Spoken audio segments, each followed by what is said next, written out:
नमस्कार, मैं हूं संदीप अखिल। चुनावी चर्चा में आज हमारे साथ हैं छत्तीसगढ़ के पूर्व मुख्यमंत्री भूपेश बघेल जी। बघेल जी, स्वागत है आपका। जी नमस्कार। चर्चा की शुरुआत करते हैं। चुनाव प्रचार में आप निकले हुए हैं। सबसे पहले, क्योंकि आप बड़े फिट राजनेता हैं, तो यात्रा के दौरान अपने आप को फिट रखने के लिए क्या करते हैं आप? अब सबसे ज़रूरी है कि यात्रा में यदि फिट रहना है, दौरा करना है, तो आपको नींद पूरी होनी चाहिए। दूसरी बात यह है कि शरीर तंदुरुस्त रहे, इसके लिए आपको चाहे एक्सरसाइज करो, चाहे आप आसन करो, वो ज़रूरी है। तीसरा, दिमाग ठीक रहे, इसके लिए आपको मेडिटेशन करना चाहिए। जी जी, देखा गया है आप एक ऐसे योद्धा हैं जो कभी किसी लड़ाई से डरते नहीं। मुख्यमंत्री रहे और जब लोकसभा चुनाव की बारी आई तो राजनांदगांव से आपको लोकसभा की टिकट दी गई, उसको भी आपने स्वीकार किया। तो ये जो लड़ने की क्षमता है आप में, वो अद्भुत है। जी, धन्यवाद उसके लिए। तो क्या लग रहा है, लोकसभा की तैयारियां चल रही हैं, लगातार आप दौरा कर रहे हैं, कहाँ पाते हैं कांग्रेस पार्टी को छत्तीसगढ़ में आप? देखिए, छत्तीसगढ़ में मैं केवल नांदगांव लोकसभा के अलावा दुर्ग तो मेरा निवास ही है यहाँ से जी। और यहाँ भी हम लोग मीटिंग लिए, पाटन में मीटिंग हो गया है, मेरी कॉन्स्टिट्यूंसी है वहाँ। और उसके बाद मैं धमतरी भी गया था, मतलब महासमुंद लोकसभा जी। और कांकेर भी गया। कांकेर के बहुत सारे, मतलब उसमें चारामा है, प्रॉपर कांकेर है, केसकाल है, और भानु प्रतापपुर और दल्ली राजहरा है। इन सब जगह कार्यकर्ताओं की बैठक भी ले लिया। और बस्तर में भी कोंडागांव, भानपुरी, इन जगहों भी कार्यकर्ताओं की बैठक मैंने ली। तो ये जो 4-5 लोकसभा मैं खुद भी दौरा किया हूँ जी, तो बहुत मतलब पॉजिटिव दिखाई देता है। जी। आपके जो शीर्ष नेतृत्व हैं वो भारतीय जनता पार्टी को वॉशिंग मशीन कह रहे हैं। जी, आपका क्या कहना है? बिल्कुल सही बात है। जितने भी देखिए, पहले भारतीय जनता पार्टी विपक्षी नेताओं पे आरोप लगाते हैं, मतलब गृह मंत्री, प्रधानमंत्री, इस तरह के नेता उस पर आरोप लगाते हैं, और दूसरे दिन जब वो भारतीय जनता पार्टी में शामिल होते हैं तो उसे बड़ा पद दे दिया जाता है। चाहे अजीत पवार की बात करें, चाहे अशोक चौहान की बात करें जी, चाहे हेमंत विश्व शर्मा की बात करें, बहुत सारे ऐसे उदाहरण आपको मिलेंगे। इन पे खूब आरोप लगता रहा। ज्योतिरादित्य सिंधिया पे आरोप लगाते रहे, और जब वो भाजपा में शामिल हुए तो उसके बाद तो सारे मामले समाप्त भी हुए और बिल्कुल धुल भी गए। अब प्रफुल्ल पटेल को देख लीजिए, उन पे आरोप लगा इंडिया एयरलाइंस, और इस मामले में 2017 से चला था, अब वो सब क्लोजर रिपोर्ट सबमिट हो गया। तो ये सारी चीज़ें हैं जिससे ये स्पष्ट है कि जिस पे भ्रष्टाचार का आरोप लगाओ और भाजपा में शामिल होते ही वो सारे दाग धुल जाते हैं। तो वो यदि हमारे नेता ये कहते हैं कि वॉशिंग मशीन है, तो गलत नहीं बोल रहे हैं। लोकतंत्र बचाओ रैली किया गया, सभी विपक्ष के बड़े नेता शामिल हुए, और तो किस तरीके से जो विपक्ष है वो लोकतंत्र को बचाने की तैयारी कर रहा है, और लोकतंत्र खतरे में क्यों है? लोकतंत्र खतरे में क्यों है, ये सबसे महत्वपूर्ण सवाल है जी। क्योंकि जितने भी एजेंसियां हैं, सेंट्रल एजेंसियां, उसका दुरुपयोग हो रहा है। चाहे ईडी हो, आईटी हो, चाहे DRI हो, चाहे CBI हो, सबको टारगेट करके, चाहे वो उद्योगपति व्यापारियों करे, चाहे वो राजनेताओं करे, वो टारगेट कर रहे हैं। और दूसरी बात यह है कि आज जुडिशरी भी दबाव में है। तीसरी बात यह है कि जब आचार संहिता लग गया, और आचार संहिता लगने के ठीक पहले आप निर्वाचन आयोग के सदस्य नियुक्त कर रहे हैं, खुद अपने पसंद से नियुक्त कर रहे हैं, उसमें कोई मतलब निष्पक्ष तो नियुक्तियां नहीं हुई हैं। और उसके बाद आप देखेंगे कि जिस प्रकार से केजरीवाल को गिरफ्तार किया, जिस प्रकार से हेमंत सोरेन को गिरफ्तार किया गया, और जिस प्रकार से इतिहास में पहली बार होगा किसी राजनीतिक पार्टी को IT का नोटिस इस प्रकार से दे के उसके खाते सीज किए गए होंगे और हैवी पेनाल्टी लगाए।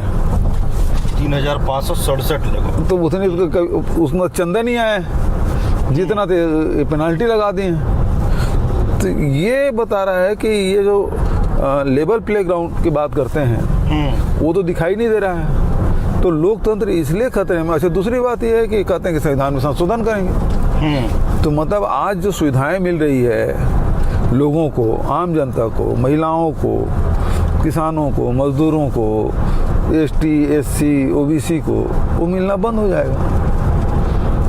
तो इसलिए लोकतंत्र खतरे में है। और इसलिए ये जो लोकतंत्र बचाओ रैली जो कल निकाला गया, उसका मूल उद्देश्य यही है कि आज राजनीतिक दल सेकेंडरी हो गया है, आज लोकतंत्र बचाना पहली प्राथमिकता हो गया है देश के लिए। जी, इंडिया एनडीए इनके बीच मुकाबला है। इंडिया गठबंधन को कितना मजबूत पाते हैं 2024 के लोकसभा चुनाव में आप? देखिए, इंडिया गठबंधन अभी लगातार, चाहे वो पटना में रैली करे, चाहे वो मुंबई में रैली करे, और कल दिल्ली में जिस प्रकार से रैली हुई और सारे दल एक साथ हैं। अब तो करो या मरो की स्थिति हो गई सबके लिए। क्योंकि यदि समय रहते नहीं चेते, अब समय रहा भी नहीं। 19 अप्रैल से पहले चरण का मतदान होगा। आज 1 अप्रैल है। तो ऐसे में यदि सब लोग सचेत नहीं हुए, इकट्ठा नहीं हुए, तो ये फिर तानाशाह, घोषित तानाशाह हो जाएगा। अभी तक घोषित है, तो घोषित रूप से हो जाएगा और 2029 का फिर चुनाव फिर नहीं होगा। क्यों, ऐसा क्यों लगता है आपको? ये ऐसा इसलिए लग रहा है कि संविधान में संशोधन कर देंगे और सारे पावर जिस प्रकार से एक व्यक्ति के अधीन हो जाएगा। जैसे अभी आप सोवियत रूस में आप देख रहे हैं, एक ही व्यक्ति को कितने % वोट मिल रहा है। मतलब आपने सिस्टम इस प्रकार से कर लिया है कि सालों साल तक कुछ नहीं हो सकता। जी, आपके जो सहयोगी हैं इंडिया गठबंधन के, हेमंत सोरेन जी, अरविंद केजरीवाल जी, विभिन्न मामलों में जो है गिरफ्तार होते हैं। तो जब ये लोकतंत्र रैली की चर्चा हो रही थी तो उसमें ये भी बात आई, अरविंद केजरीवाल जी की धर्मपत्नी भी उसमें शामिल थी, और इसमें ये बात आई कि भाई इस तरीके से हमारे नेताओं को, हमारे सहयोगियों को पर जो है कार्रवाई की जा रही है। उसको लेकर आपका क्या कहना है? आप पर भी FIR दर्ज हो गया। बिल्कुल सही बात है कि जिस प्रकार से अब वो 2 साल पहले से FIR दर्ज है जी, और उसमें आप आचार संहिता लगने के बाद गिरफ्तारी कर रहे हैं और अपने पार्टी को हेड है, सुप्रीमो है। हेमंत सोरेन की स्थिति भी करीब करीब उसी प्रकार से है जी। अब उसको आप गिरफ्तार कर रहे हैं तो आप मतलब पार्टी खत्म करना चाहते हैं, तो चुनाव ही मत लड़ सके। अरे भाई 2 साल पुराना केस यार, पहले गिरफ्तार कर लेते या बाद में कर लेते। केस तो कहीं भागा नहीं गया है। यदि वो निष्पक्ष है, यदि ईडी, तो पहले कार्रवाई कर सकते थे या बाद में कर सकते थे। अभी अब हमारे खिलाफ पूरे देश में अकेला राज्य है छत्तीसगढ़ जहां महादेव सट्टा जो है उसके खिलाफ कार्रवाई की। यहाँ की पुलिस ने कार्रवाई की, 70 से अधिक FIR दर्ज हुआ, 450 से अधिक गिरफ्तारियां हुई, मतलब 1000 ATM जो कार्ड है उसको जब्त किया गया। तो वो सारी चीज़ होने के बाद हम ही पे आरोप लगा रहे हैं कि हम प्रोटेक्शन मनी लेते हैं। तो कार्रवाई करने वाले कैसे प्रोटेक्शन लेगा? ये बिल्कुल विरोधाभास है। और अभी चल रहा है तो फिर प्रोटेक्शन कौन दे रहा है जिसके भरोसे चल रहा है? हमारी सरकार में ही इतनी गिरफ्तारियों में कार्रवाई हुई, राशि जब्त किया गया, और जो उनके डायरेक्टर जो विदेश में है उसके लुकआउट सर्कुलर भी जारी किया गया, और गूगल को भी और भारत सरकार भी चिट्ठी लिखे से बंद किया जाए। तो भारत सरकार, क्योंकि हमारे अधीन नहीं, राज्य सरकार के अधीन नहीं है, बिल्कुल केंद्र के अधीन है, तो केंद्र सरकार ने बंद क्यों नहीं किया? इसका मतलब ये है कि प्रोटेक्शन मनी आप ले रहे हो। मतलब मेरा दोष ये है कि मैंने कार्रवाई की पूरे देश में, अकेला राज्य, और कार्रवाई करने के कारण से बीजेपी है वो नाराज हो गए, मुझ पे कार्रवाई कर रहे हैं। जबकि सट्टा पे 28% तो GST ले रहे हैं हमारे, भारत सरकार खुद ले रही है। तो ये तो कार्रवाई करने के कारण से मेरे खिलाफ FIR दर्ज कर दिया गया और बदनाम करने के लिए। छत्तीसगढ़ में कांग्रेस के सबसे बड़े चेहरों में से आप एक रहे हैं। क्या ऐसी चूक हो गई जिसकी वजह से आपको लगता है कि बीजेपी की सरकार आई या बीजेपी सत्ता में आई? देखिए, अभी भी हम लोग पूरे प्रदेश में घूम रहे हैं और सब जगह बोलते हैं कि हमने तो वोट दिया, हमारा वोट गया कहाँ? तो सबसे बड़ा सवाल तो EVM पे है कि किसान जब वोट दिए हैं, मजदूर वोट दिए हैं, नौजवान वोट दिए हैं, तो फिर हमारा वोट गया कहाँ? और ये सवाल हर जगह पूछा जा रहा है। तो सबसे बड़ा सवाल तो ईवीएम का है। बचत ये जो ये लोग नैरेटिव सेट किए हैं उसमें कुछ असर पड़ा होगा। बदनाम करने की कोशिश की, और ये कि विधायक हरा दो, यहाँ का विधायक हरा दो, सरकार तो बन रही कांग्रेस। महतारी वंदन योजना ने कितना असर डाला विधानसभा चुनाव में? बहुत ज़्यादा असर पड़ा हो ऐसा नहीं लगता। यदि पड़ा होता तो फिर हम 35-36 सीट क्यों जीत गए? वहाँ भी तो महतारी वंदन योजना था, तो वहाँ क्यों असर नहीं हुआ? जी जी। अपना राजनांदगांव पूरा जिला देखिए, बालोद जिला देख लीजिए, हाँ है ना, इधर शक्ति, चांपा, जांजगीर, रायगढ़, सारंगगढ़, ये सब जिलों में देख लीजिएगा। बलौदा बाजार जो रायपुर से लगा हुआ है, वहाँ हम 3 में से 2 जीत रहे हैं। तो वहाँ क्यों असर नहीं हुआ? तो ये कहना कि महतारी वंदन पर जब भी आरोप लगाते हैं, जैसे बीच में जैसे कर्नाटक का चुनाव हुआ, अन्य राज्यों का चुनाव हुआ जहाँ आपकी सरकार आई, तो बाद में जो है भारतीय जनता पार्टी कहती जहाँ जीतते हैं वहाँ ईवीएम पर बात नहीं आती, और जहाँ पर हार जाते हैं वहाँ ईवीएम पे बात आ जाती है। ईवीएम पे बात इसलिए आती है कि भाई वहाँ आपने प्रयोग नहीं किया, इस कारण से हम जीत गए। आप प्रयोग करते हैं वहाँ हार जाते हैं। छत्तीसगढ़ में ऐसा कौन सा सर्वे है जो बता दे कांग्रेस सरकार नहीं आ रही थी? छत्तीसगढ़ के अंदर भी और छत्तीसगढ़ के बाहर भी सब लोग ये बोलते थे कांग्रेस सरकार रिपीट हो रही है। सारे सर्वे कह रहे हैं कि कांग्रेस जीत रही है, और उसके बाद हारते हैं। तो ये सवाल उठता ही है कि ये जो चुनाव है 2024 का, उसको ये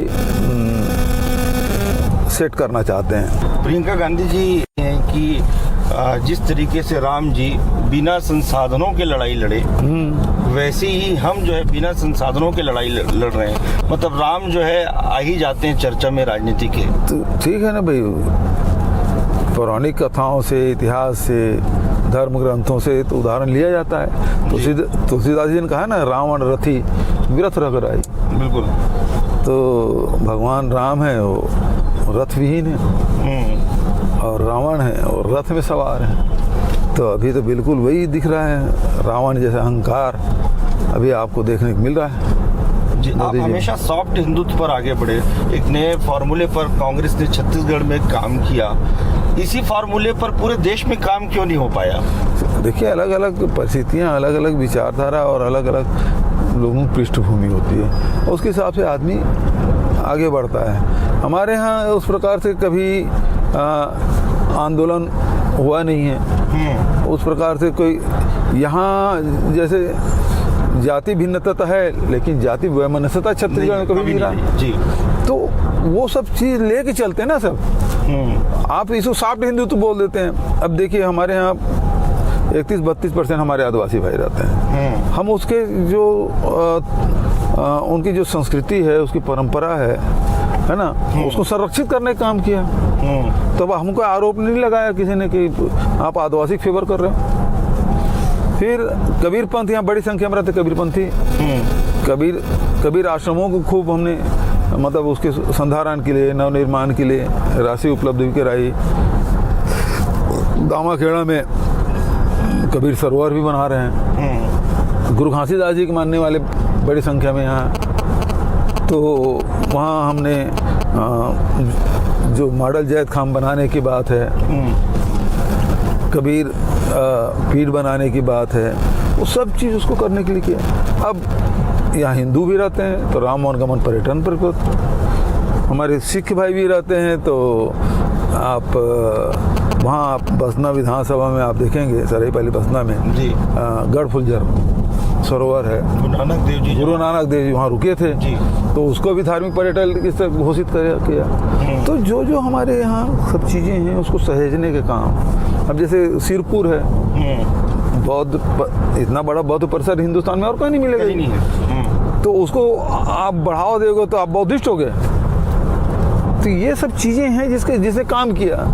अब बहुत आसान लग जाता है कि सॉफ्ट हिंदुस्तान, छत्तीसगढ़ की जितने सब चीज़ें हैं उसको हम सुरक्षित भी कर रहे हैं, संरक्षित भी किए, और उसको विश्व के और देश के मानचित्र में लाने का भी काम किया। नहीं यहाँ तो नक्सलगढ़ के नाम से जानते थे छत्तीसगढ़ को। जी, मोदी की गारंटी जो आप लोग गारंटी दे रहे हैं, चाहे एमएसपी की बात हो, चाहे 1 लाख रुपया गरीब महिलाओं को साल भर में देने की बात हो, या 1 लाख रोजगार की बात हो, तमाम चीज़ें आपने अपनी गारंटी में शामिल किया है। वहीं पर मोदी जी की भी गारंटी है। इन दो गारंटी के बीच में जनता है। आपकी गारंटी की विशेष बात क्या है जो कि मोदी की गारंटी में नहीं है? देखिए, मोदी जी की गारंटी की कोई गारंटी नहीं है। 15 लाख आया नहीं, विदेश से काला धन आया नहीं।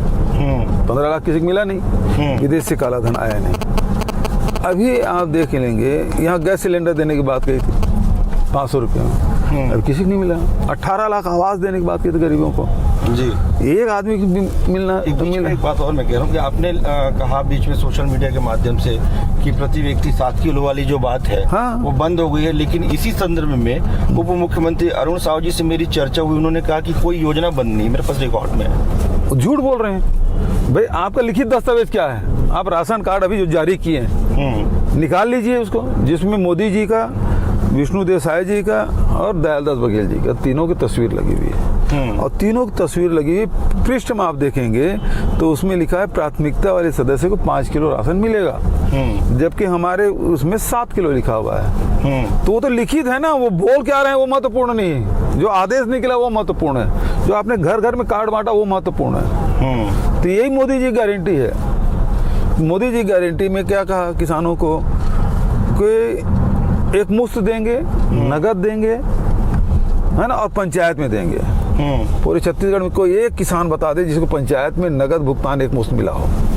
जी, भुगतान की बात आई तो मुख्यमंत्री विष्णु देसाई जी ने कहा कि जो किसानों के खाते में पैसे आए हैं उसमें आपके भी खाते में पैसे आ गए हैं। बिल्कुल आएंगे, क्यों नहीं आएंगे, हम किसान हैं, क्यों नहीं आएंगे। लेकिन गृह मंत्री जी ने कहा था 2 लाख रुपया सब किसान का कर्जा माफ होगा। ये तो नहीं हुआ। विजय शर्मा जी ने कहा ना 2 लाख रुपए प्रत्येक किसान का कर्जा माफ हो जाए, किसी बैंक का हो। उनकी बात में झूठा साबित हुआ। 12,000 रुपया महिलाओं को देने की बात आपने कही साल में। सरकार दिसंबर में बन गया, 13 दिसंबर की सरकार ने शपथ ले ली जी, और पैसा दे रहे हैं मार्च में। मार्च में पैसा दे रहे हैं तो एक ही हजार दे रहे हैं। जब सरकार दिसंबर से बन गया है और साल में 12,000 रुपया देना है तो आपने 3,000 क्यों दबा लिया भाई किस महिलाओं का? वो 3,000 रुपया तो देना था, 4,000 देना था पहले। तो 1,000 रुपया दिया तो वो तो नुकसान ही हो गया। दूसरी बात है किसी मेलक मिला, किसी मेलक नहीं मिला। जैसे मोदी जी गारंटी बोले 16, 17, 17, 18 बोनस मिलेगा। और बोनस बटा किसका? 13, 14, 15, 16 इसी बटा ना जी, इसी का बटा। तो जो लिखित में आप दिए हैं वो भी काम नहीं कर सक रहे हैं। मोदी जी बचे हुए हैं, बाकी अधिकतम जो है चाहे 18 लाख आवास की स्वीकृति हो, चाहे किसानों के खाते में की बात हो, तमाम चीज़ें जो है हमने चालू कर दी है। अयोध्या दर्शन भी चालू हो गया। जो हमारे घोषणा पत्र में थे हम सब में काम चालू कर दिए हैं और बहुत हद तक बहुत सारी चीज़ों को हमने पूरा कर लिया है। आवास तो मिला नहीं एक को भी, उज्ज्वला 500 रुपये मिला नहीं। ये 2 बड़ी बात तो यही है। तीसरी बात ये है 100 दिन में बंद क्या क्या हुआ? आपने गोबर खरीदी बंद कर दिया, वर्मी कंपोस्ट खरीदी बंद कर दिया, गौमूत्र खरीदी बंद कर दिया, प्राकृतिक पेंट खरीदना बंद कर दिया। मजदूरों को जो 7,000 रुपया राजीव भूमि श्रमिक न्याय योजना मिलता था उसको बंद कर दिया। बेरोजगारी भत्ता बंद कर दिया और फिर राजीव मितान क्लब बंद कर दिया। अभी अब जो लगातार वो भ्रष्टाचार का आरोप लगा रहे हैं। तो जांच करो ना, जो भ्रष्टाचार जो लोगों को लाभ मिल रहा है तो बंद क्यों कर रहे हो? जो मान लो भ्रष्टाचार है तो कहाँ FIR कर ली, कौन सी कार्रवाई कर ली? 4 महीने 100 दिन तो पूरे हो गए आपके। केवल आरोप भर लगा रहे हैं, लेकिन कार्रवाई क्या? कुछ नहीं। आपने घोषणा कर दी, विधानसभा में घोषणा कर दी, लेकिन हुआ क्या? कहीं एक कदम चले हो क्या? कार्रवाई क्या हुई? आपने PSC में कहा कि CBI जांच करें, CBI अभी तक FIR दर्ज नहीं की है। PSC खूब हल्ला करते रहे। सवाल इस बात का है कि हल्ला करना एक अलग बात है, काम करना दूसरी बात है। और सारी योजनाओं को आप अब PSC में फीस लेना शुरू कर दिए, व्यापम में फीस लेना शुरू कर दिया, स्वामी आत्मानंद इस अंग्रेजी स्कूल में आपने फीस लेना शुरू कर दिया। तो ये तो लोगों की जेब से जितना पैसा 1,000 रुपये दिए नहीं, उससे ज्यादा हर महीने लोगों की जेब से पैसा निकाल रहे हैं। जो मिल रहा था उसको बंद कर दिया आपने। और राशन में फिर चुनाव के बाद फिर बंद हो जाएगा। 5 ही किलो है ना, वो तो मैं जो बोल रहा हूँ वो दोनों कार्ड निकाल के देख लीजिए। उसमें बंद किया कि नहीं किया। जी। तो ये इनकी स्थिति है। ऐसा क्या हो गया है कि लगातार लोग जो है कांग्रेस, चाहे बड़े उसमें बात करें, चाहे राष्ट्रीय स्तर की बात करें, तो बड़े कई नेता जो है वो भारतीय जनता पार्टी की ओर जा रहे हैं। छत्तीसगढ़ में भी जो है, जैसे जगदलपुर की महापौर की बात करें और अन्य जगहों की बात करें, ऐसा क्या हो रहा है, ऐसा क्या हुआ है कि कांग्रेस के बहुत सारे कार्यकर्ता बीजेपी में शामिल हो रहे हैं? देखिए, बहुत सारी प्रक्रिया है ये। एक उदाहरण अभी दूँ, मैं पहले ही जब चर्चा कर रहा था ईडी आईटी के कारण से, तो उसमें चल देते हैं। अब चिंतामणि महाराज ईडी में कोल स्कीम में उसका नाम था, अब वो चले गए भाजपा में, नाम से उसके सूची से नाम हट गया, अब भाजपा से लोकसभा टिकट मिल गया। तो और जो लोग जा रहे हैं, तो उसका कारण तो बाद में पता चलेगा, जब खुलासा होगा तब। उस समय तो लगता था कि इस कारण से गए, लेकिन अब तो स्थिति दूसरी होगी। यदि महापौर गई है तो किन कारणों से गई है वो बाद में पता चलेगा, तत्काल में पता नहीं चलता। जी। दुर्ग से ही, चाहे वो महासमुंद हो, चाहे बिलासपुर हो, चाहे राजनांदगांव हो, मतलब जितने भारी भरकम नेता हैं, बड़े नेता हैं, दुर्ग से, मतलब दुर्ग की मिट्टी जो है वो इतने बड़े बड़े नेता पैदा करती है कि देखिए 11 में से अधिकांश जगह, 4 जगह तो आप ही लोग हैं दुर्ग लोकसभा।